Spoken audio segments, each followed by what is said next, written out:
Assalamualaikum warahmatullahi wabarakatuh.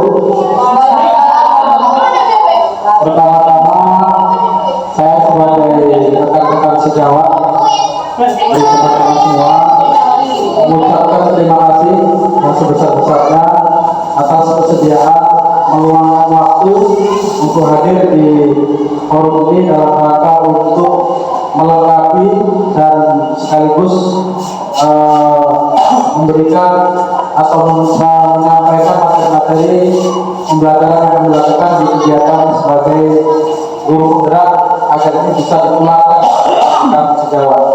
Jadi sebenarnya ini bukan hanya sekedar penyampaian tugas, tapi intinya bagaimana kita bisa berkolaborasi untuk bisa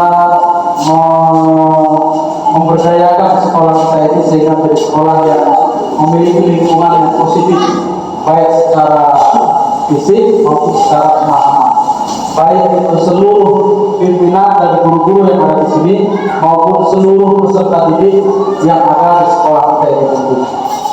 Karena intinya pada kesempatan siang hari ini kita bersama-sama berkolaborasi untuk membangun sebagaimana cita-cita dari kemerdekaan bangsa Indonesia, yaitu mencerdaskan anak-anak bangsa. Nah, sebagaimana yang ada di depan kita sebuah presentasi pada kesempatan kali ini, presentasinya itu yaitu konsep budaya positif. Ya, ini adalah salah satu tema yang memang diambil dari modul yang telah kami pelajari selama triwulan 2 di pertemuan media dari atau VCON yang dikenal dengan istilah video conference.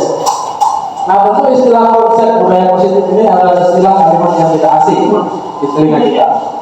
Yang pertama, tentu bagaimana kita bisa yang namanya budaya. Budaya itu biasanya adalah sesuatu yang menjadi sebuah kebiasaan dalam kehidupan masyarakat.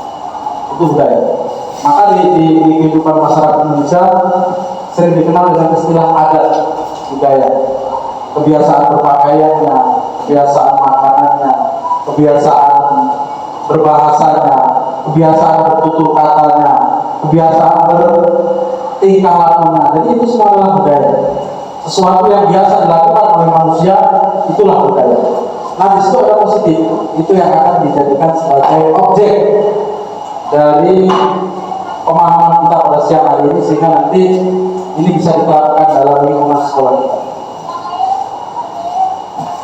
Baik, kita lanjut saja ya.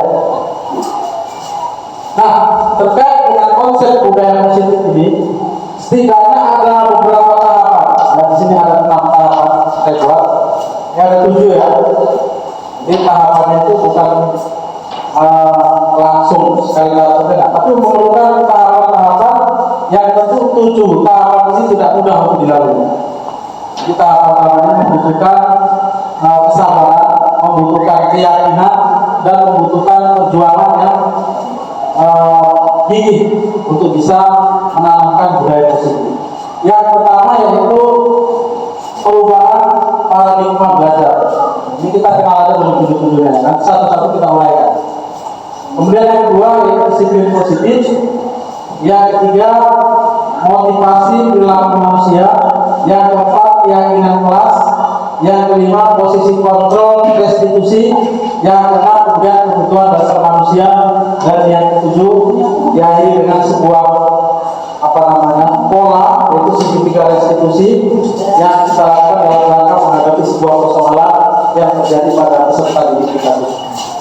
Ini coba kita uraikan satu persatu ya. Ini yang pertama ya, perubahan paradigma. Jadi sebenarnya kalau kita lihat perubahan paradigma ini hanya mewakili saja. Kalau kita lihat sebenarnya banyak, bahkan mungkin ada ratusan. Tapi ini saya hanya mengambil 4 saja terkait dengan paradigma yang selama ini perlu diubah. Nah, yang selama ini kita jalankan dan ke depan perlu kita ubah. Nah, kalau yang bahas ini adalah sesuatu yang telah terjadi saat ini. Nah, untuk ke depan, inilah yang akan coba kita tuju, kita ubah mindsetnya, paradigmanya. Kalau yang selama ini kan sistem belajarnya itu lebih beradaptasi pada guru. Jadi semua aktivitas pembelajaran itu istilahnya full keputusan di tangan guru semua.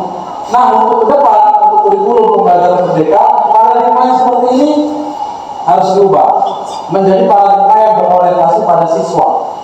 Tetapi paradigma yang berorientasi pada siswa ini tidak berpemahaman kalau semuanya itu siswa yang tahu, bukan berarti siswa bebas. Jadi jangan disalahartikan.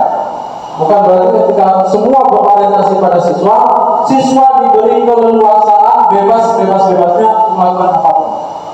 Tidak. Tapi kita sebagai seorang guru tetap ada kontrolnya. Tetapi orientasi yang selama ini full di tangan guru itu sudah mulai kita ubah paradigmanya sedikit demi sedikit.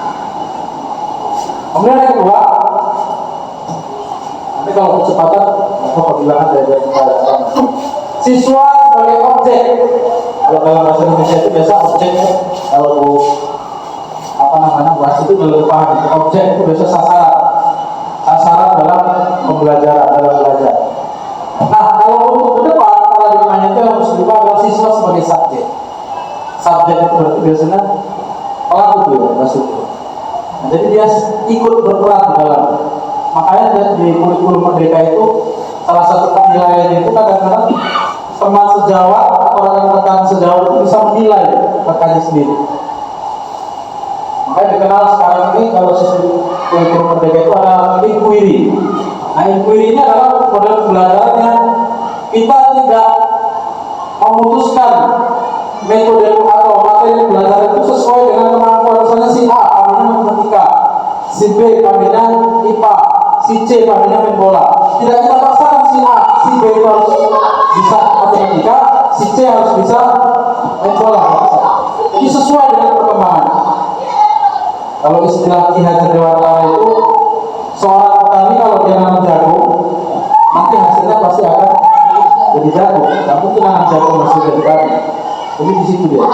Kalau ikan itu sunatullahnya, kalau orang satu sunatullah bilang itu berenang, tidak mungkin dia disuruh terbang kalau pernah ikan terbang. Tapi normalnya ikan itu berenang. Jadi seperti itu modelnya. Jadi dia sebagai subjek ikut berperan di dalam proses pembelajaran. Kemudian yang ketiga yaitu proses pembelajaran terjadi pada tempat dan waktu tertentu. Kalau kita kan kalau sekolah biasanya kan pembelajarannya di mana? Sekolah ya kan? Yang lain-lain enggak di luar jangkauan kita. Tapi ke depan ya, proses pembelajaran terjadi di mana saja. Jadi ketika kita berada di mana saja, kita bisa memantau. Bagaimana caranya? Nah sekarang kalau nggak susah, sudah ada pakai model-model internet ya, bisa kita pantau. Apalagi pakai grup-grup WA. Jadi sebenarnya grup-grup WA itu banyak isinya, bukan hanya informasi pemberitahuan saja. Bagaimana kita bisa melihat perkembangan siswa itu bisa kalau grup itu. Nah itu jadi dimaksimalkan. Kemudian yang keempat yaitu tujuan pertama yaitu menitik beratkan ke penguasaan materi pembelajaran. Kalau itu dulu, ya kan? Utamanya itu materi saja. Pokoknya teori pandai. Masalah nilai ujian itu yang dia bisa menjawab materi. Gitu. Kalau sekarang kan ya, pembentukan tingkah laku, jadi karakter. Jadi kalau selama ini pemahaman materi saja yang diutamakan, sekarang mulai bergeser jadi semangat supaya tingkah lakunya bagus. Walaupun enggak, kalau bahasa medanya enggak pinter-pinter amat, tapi bagaimana tingkah lakunya supaya bagus. Dan untuk menciptakan itu sebagai seorang guru biasanya harus punya inner beauty yang bagus untuk memunculkan itu. Karena guru ini luar biasa. Anak saya saja kalau disuruh saya kan nggak mau, tapi kalau kata gurunya mau.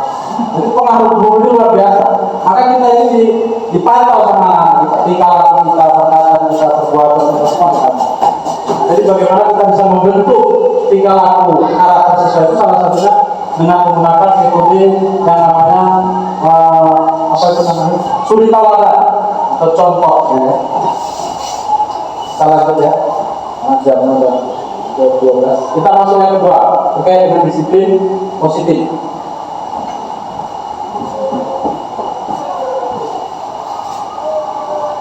sini ada empat, ya, empat tahapan. Yang pertama, untuk menciptakan disiplin positif itu di kelas kita lakukan pengkondisian. Kita kondisikan di kelasnya. Ketika kita dalam ruangan, kita kondisikan. Bagaimana supaya nilai-nilai positif bisa muncul di tengah-tengah kehidupan kelas. Kadang-kadang ada kita masuk kelas, begitu masuk kelas, aura-aura negatif udah mulai muncul ya. Nah itu hilang. Macam-macam itu yang bisa bikin aura negatif itu. Bisa jadi kondisi kelas yang centang-centang, suasana kotor masuk kalau ada emosi itu. Nah, kita kondisikan itu, ya kan? Apalagi utang belum terbayar. Belum terbayar. Sekolah pun pening-pening kepala ya. Ayo kita kondisikan. Maka itulah kemarin saya baca di media sosial, guru itu apa namanya orang yang paling pandai berbuka buah. Iya. Bersandiwara. Di luar sana atau di rumah sedang bagaimana dia menderitanya, sedang bagaimana dia susahnya. Ketika masuk ke ruangan bisa dia berwajah manis berwajah. Tidak kan? Begitu melihat anak-anak yang muncul dari wajah murungnya. Masalah-masalahnya itu hilang. Walaupun di rumah habis berantem sama suami, ke sekolah tetap dengan wajah yang makanya di Meksiko biasa baca guru itu paling pandai ya, menyembunyikan segala macam problem.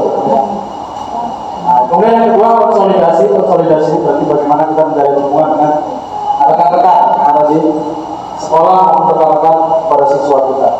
Kemudian implementasi itu adalah penerapannya, baru yang terakhir yaitu keberlanjutannya. Nah, untuk keberlanjutannya itu disebut kuncinya. Nah, karena di situ kita harus melakukan secara kontinu.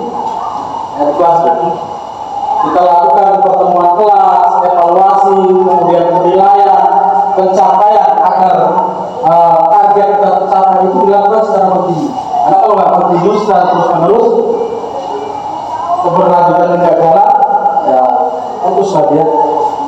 Disiplin positif itu tidak akan terbentuk. Kita masuk yang berikutnya yaitu 3, motivasi perilaku manusia. Ya, secara garis besar atau secara umum, saya sudah berjalan berdua. Oke, mulai. Ya, secara umum, perilaku manusia itu 3 motivasi perilaku manusia itu ada 3. Ini menurut teori salah satu pakar. Saya lupa nama pakarnya, tapi dia ada pakar. Yang pertama untuk menghindari ketidaknyamanan atau hukuman. Di kelas kan kadang-kadang anak kita gitu lah. Kalau nggak siap PR, biasanya merasa nggak nyaman nggak itu? Nggak nyaman, nggak ngerjakan tugas nggak nyaman. Bagaimana upaya yang dilakukan supaya nggak dapat hukuman? Kan gitu biasanya kan. Nah kita juga sebagai manusia itu, ketika kita melakukan sesuatu hal, persoalan atau masalah, bagaimana supaya kita keluar dari zona masalah itu supaya terhindar dari ketidaknyamanan atau hukuman. Kalau kita biasanya terkait dengan perbuatan dosa. Kalau dosa biasanya nggak nyaman, ya. Jadi ciri-ciri orang yang berbuat dosa itu biasanya nggak merasa nyaman, gelisah. Kemudian yang kedua mendapatkan imbalan. Jadi kalau hari ini mungkin Bapak Ibu telah meluangkan waktu hadir di sini mengikuti apa namanya penyampaian ataupun workshop, gitu ya.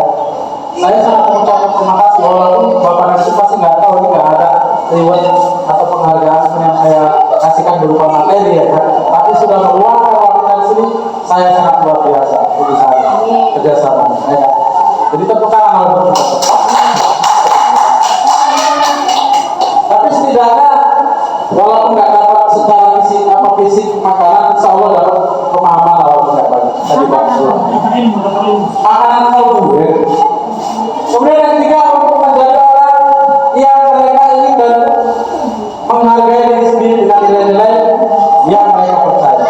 Jadi masalah harga menghargai, masalah menghargai itu sebenarnya adalah lumrah. Siapa manusia yang nggak mau dihargai? Siapa manusia yang mau direndahkan martabatnya? Oke, kita lanjut dari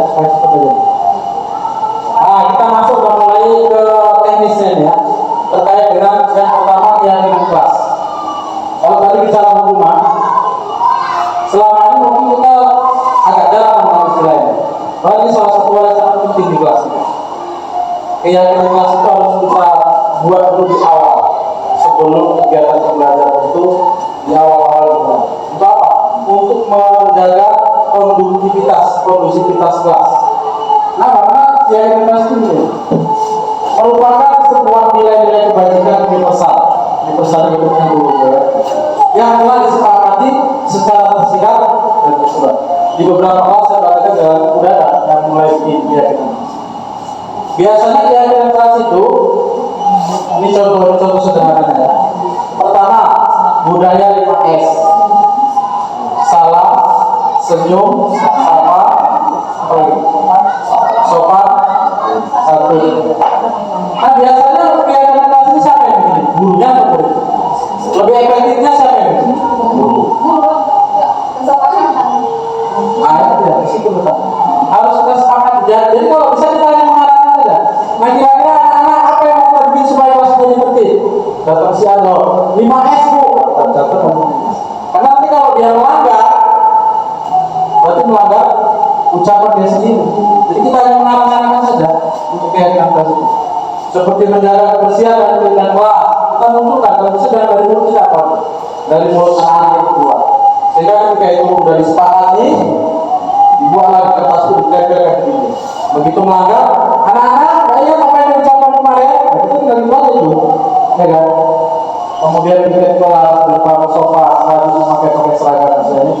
Adalah sebuah keyakinan kelas dan keyakinan yang ada di sekolah yang bisa dijadikan sebagai sarana ataupun cara bagi kita supaya bisa menjaga produktivitas yang ada di sekolah maupun yang ada di kelas.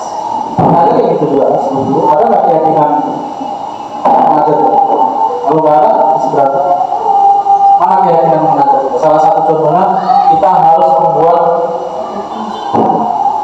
KPP ya kan, harus mengisi ekin setiap hari. Itu bentuk keyakinan. Siapa yang bentuk itu?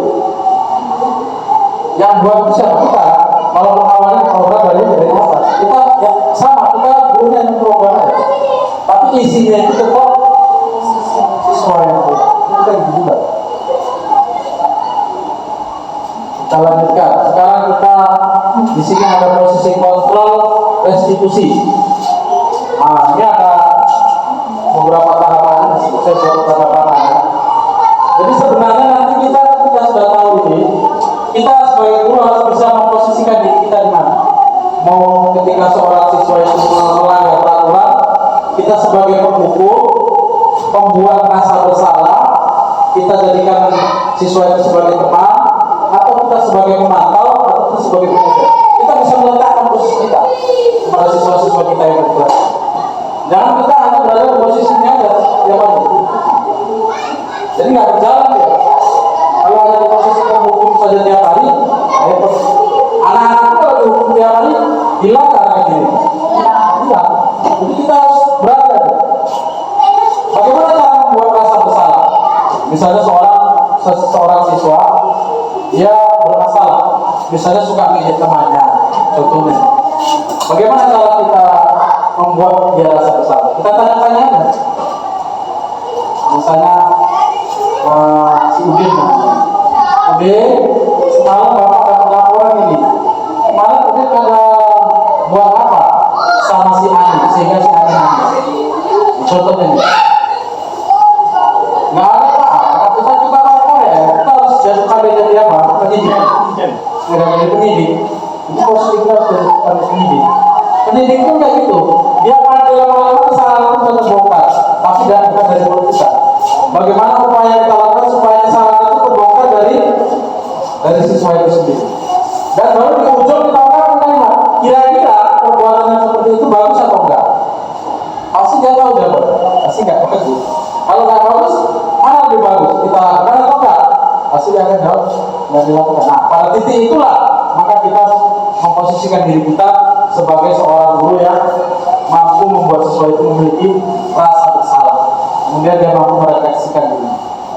Nah, kemudian kadang-kadang kita juga harus memperlakukan diri kita sebagai teman pada siswa kita. Jangan kita kaku kali. Harus kadang-kadang kita harus menang kita guru, kita posisikan diri kita sebagai guru terus kan. Tapi kadang-kadang kita posisikan diri kita sebagai sebagai teman. Tapi jangan terlalu teman-teman kali lah. Ya kan? Kalau dulu zaman kita masih kecil ya, saya masih kecil kalau orang tua itu nggak. Kalau jumpa guru dari jauh aja, kita udah berdoa. Kalau sekarang kan enggak, jumpa guru panggil, Pak, sini Pak. Panggil sekarang. Bahkan kadang-kadang pakai bahasa gaul ya. Oh, Pak. Begitu sekarang. Tapi bukan berarti kita melampaui batas itu, tapi sebagai teman, tapi masih kita mengontrol. Nah, ada kontrolnya di sini. Kemudian pemantau dan manajer, itu sudah kegiatan kita lakukan. Lanjut, kebutuhan dasar manusia secara umum inilah kebutuhan dasar. Siapa manusia pasti butuh ini. Ya. Satu, manusia pasti survival, bertahan hidup. Beberapa kali saya tengok di TikTok itu ada film dokumenter yang terdampar di pinggir laut sendirinya tanpa bawa apapun. Lama-lama karena kondisinya tertekan, perlukan ronta-ronta, dia berupaya supaya bisa survive, supaya dia bisa bertahan hidup. Gitu kan? Bahkan mungkin saudara-saudara kita di Palestina sana pun sekarang walaupun kondisinya seperti itu, mereka tetap survival, bertahan hidup. Ya. Kemudian yang kedua itu cinta dan kasih sayang atau love and belonging. Ya, Bu Risma. Jadi ya, kebutuhan manusia. Lagi apa ya? ITC. Oke, kemudian yang ketiga kebebasan. Ridho. Betul nggak ya kebebasan kebutuhan? Benar. Kebebasan apa lah? Itu betul kebebasan apa kebebasan? Kebebasan. Ridho. Makanya negara kita kan butuh merdeka. Tapi merdekanya tetap yang terkontrol. Kita kalau kita bebas, siapa yang kontrol kita? Kita punya keyakinan dan punya agama masing-masing. Itulah yang kontrol. Jadi kalau nggak ada kontrol itu, bisa los kita dari bebas. Jadi bebasnya terarah, bebas tapi terarah. Kalau Rocky Gerung bilang tersesat di jalan yang benar. Kemudian kesenangan atau apa? Dan yang ketiga yaitu kepuasan atau pasti setiap manusia butuh yang 5. Atau sebelum dilanjut, ada yang mau kita diskusikan bersama-sama? Ada ya? Ada kita lanjut dengan 12. Nah ini terkait dengan apa namanya? Segitiga restitusi. Segitiga restitusi ini adalah segitiga atau tahapan-tahapan yang dilakukan ketika kita menjalankan sebuah proses menangani anak yang bermasalah. Iya sih. Kita langsung tontonkan saja videonya. Kalau tidak apa-apa.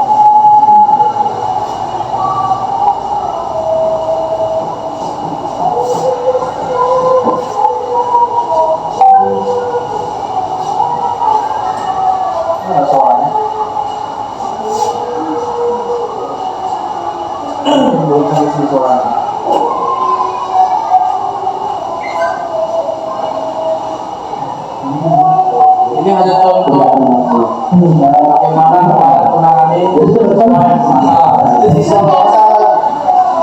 Ini hanya contoh ya. Tapi ada 3 tahapan.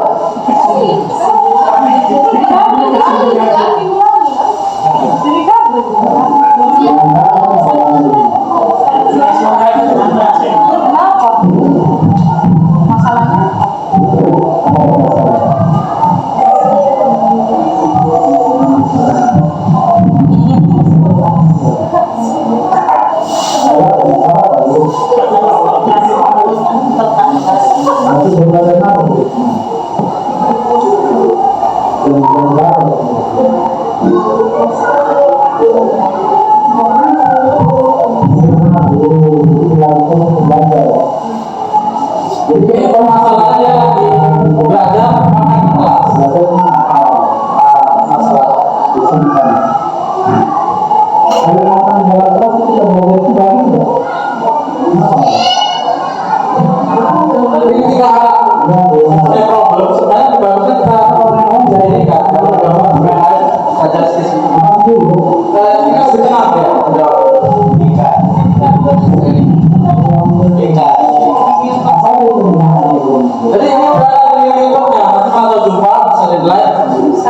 fair, ya kan? Cepat aja ya. Ini kasus yang pertama, kemudian kasus yang kedua.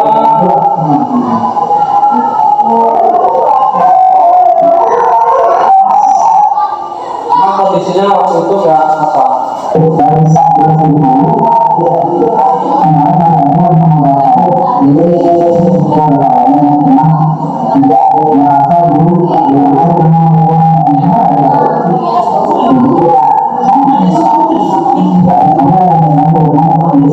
Nah, kalau yang ini kasusnya, oh ya, mengenai nama temannya.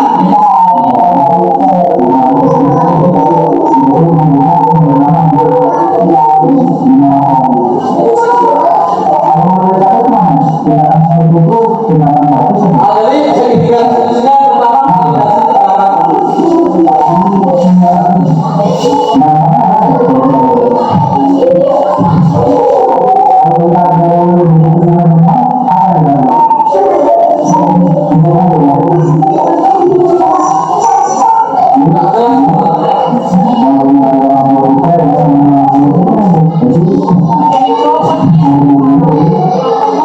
Lalu yang berikutnya tahapan dari segitiga kasus tadi menanyakan keyakinan kelas. Nah, keyakinan kelas ini tadi kan itu kalau udah dibuat dulu, berarti ketika itu dilanggar, nah kita masukkan lagi ke sana pertanyaannya. Kira-kira itu sebuah keyakinan kelas yang sudah disepakati, kalau dilanggar bagus nggak? Gitu, seperti itu kan.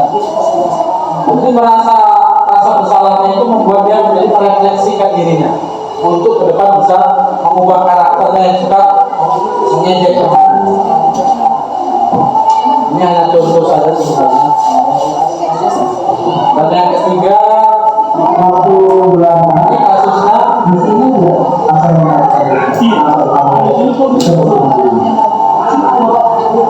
ini kasusnya mengaku mana yang sedang belajar. Jahit.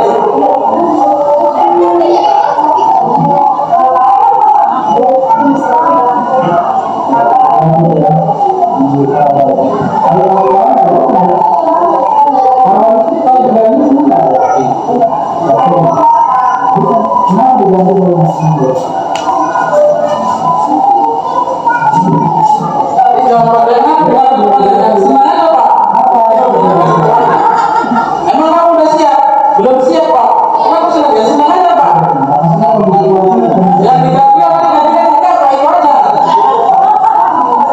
Kenapa nggak main lain? Dia suka ganggu yang satu itu.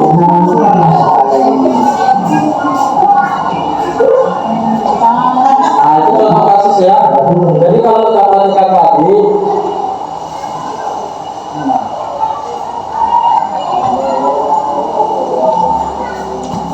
ada ya, alurnya itu ini dia.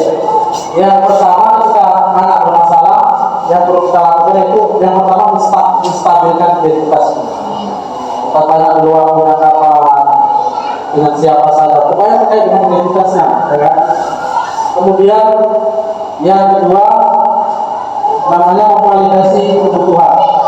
Apa contoh pertanyaannya? Kamu mana yang lebih efektif untuk mendapatkan apa yang kamu butuhkan? Itu contohnya. Kemudian yang ketiga menanyakan keyakinan. Nah, baru yang ketiga itu bagaimana kita membuat supaya anak kita itu merasa bersalah dalam tindakan dia lakukan. Kemudian ini yang berikutnya, ini yang baru di ujung ini. Nah, ketika semua itu sudah kita lakukan, pengalaman dan pembelajaran yang dapat setelah menerapkan konsep-konsep budaya positif pada siswa kita, pada akhirnya ini adalah orientasi atau tujuan yang akan dicapai bagi setiap guru maupun sekolah. Yang pertama, kita bisa menjadikan siswa itu menjadi siswa yang mandiri, kemudian yang reflektif, kemudian kolaboratif, inovatif, dan berpihak pada murid. Reflektif itu berarti dia bisa evaluasi. Kalau dia merasa bersalah, kalau nilainya masih rendah, berarti ke depan dia harus bagaimana? Muncul kemandirian itu. Kemudian kolaboratif, dia mampu berkolaborasi dengan teman-teman. Jangan kolaborasinya waktu bergaduh aja, dengan waktu olahraga aja.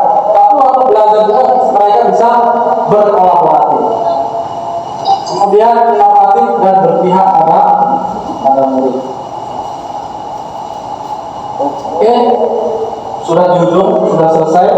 Berarti di sini saya mengucapkan terima kasih, mengucapkan selamat kepada semua. Mudah-mudahan kita semua yang ada di sekolah ini diberikan kekuatan untuk tetap bersama-sama berkolaborasi dan pada akhirnya kita menjadi guru yang sukses untuk ke depan. Terima kasih perhatiannya, mohon maaf kurangnya. Sebelum ditutup, kenapa ada yang mau diskusikan? Buku nama ya, pas. Bu Lisna,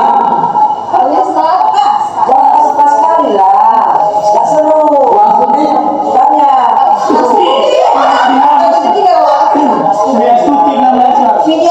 Widya Astuti kan? Bu Lisna itu kan yang masuk tiga, dicintai dan mencintai.